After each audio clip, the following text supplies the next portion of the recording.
To take a look through the French newspapers, and for that I'm joined by Aurore Dupuis. Hello, Aurore. Hi, Claire. We're starting off, of course, with more reactions to those cartoons of the Prophet Muhammad published by Charlie Hebdo. Absolutely, and it's something that could fuel further anger across the world. And it comes just after, the release of that controversial video, anti-Islam video that sparked protests worldwide. It's not the first time that Charlie Hebdo publishes such controversial cartoons. Remember last year, they published a special edition called Sharia Hebdo, and soon afterwards, a group of Salafists reportedly set their offices on fire, and the journalists had to find refuge in a different newsroom, in the newsroom of the newspaper Libération. Let's take a look at the front page of Libération, and this time it seems that the newspaper is not sticking to Charlie Hebdo. It's wondering whether the weekly hasn't gone over the line. How should we describe the cartoons? Is it freedom of expression or a dangerous provocation, wonders the paper? Let's take a look at the editorial now. In France's democracy, it says, newspapers should be free to publish what they want, readers to read what they want to read, and if the public is shocked, well, they should just go down the legal route and sue the paper if they don't agree with it, rather than, spark violent protests. Just for your information, though, somebody has already filed a complaint here in France against the weekly for inciting religious hatred. Now, Le Monde is also asking the question, isn't this just adding fuel to the fire? Yeah, let's take a look at the editorial in Le Monde newspaper, and it argues that France is a secular country, that religion is something that can be analysed, criticised and even ridiculed from time to time. However, the paper does hope that the editors of Charlie Hebdo are aware of what's at stake.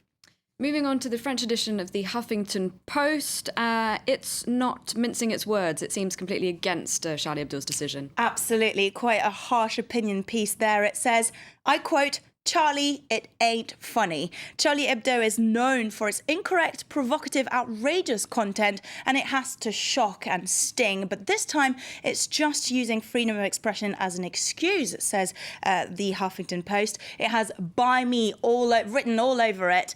And it has quite a fair point, because, copies of Charlie Hebdo actually ran out at midday yesterday.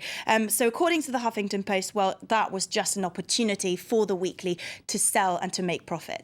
And there are reports that it's in financial trouble, that paper, so there you go. Anyway, now the French government, it's worried that, of course, there have already been protests outside its US embassy, and it's worried that there'll be violence in countries where it has nationals, and it's shut down schools and embassies. Yes, indeed. Let's take a look at the front page of Le Figaro, and it says that France is on high alert. French embassies, consulates and schools have all been shut in 20 different countries. And here in Paris, there are fears that violence could break out on Saturday, because there's loads of internet users that have been calling for protests on social networks like Facebook, for example, and police forces have already been deployed outside Charlie Hebdo's offices just to make sure that nothing happens there. And the weekly's website has already been hacked, so French authorities have already launched an investigation on that.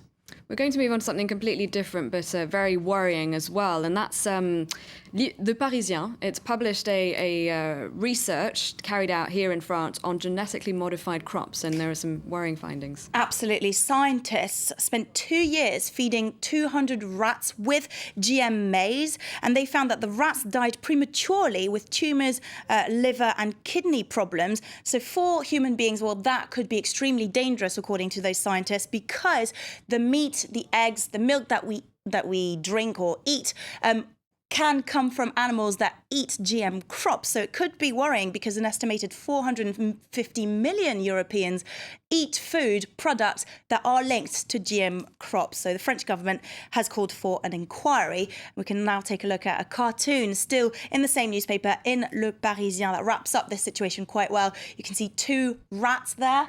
One of them is looking quite normal, but the other one has got loads of tumours, and he says that GM corn is actually much easier to turn into popcorn. I've seen some quite distressing images of those rats on the internet. All right, thank you very much, Aurore, for taking us through the French papers.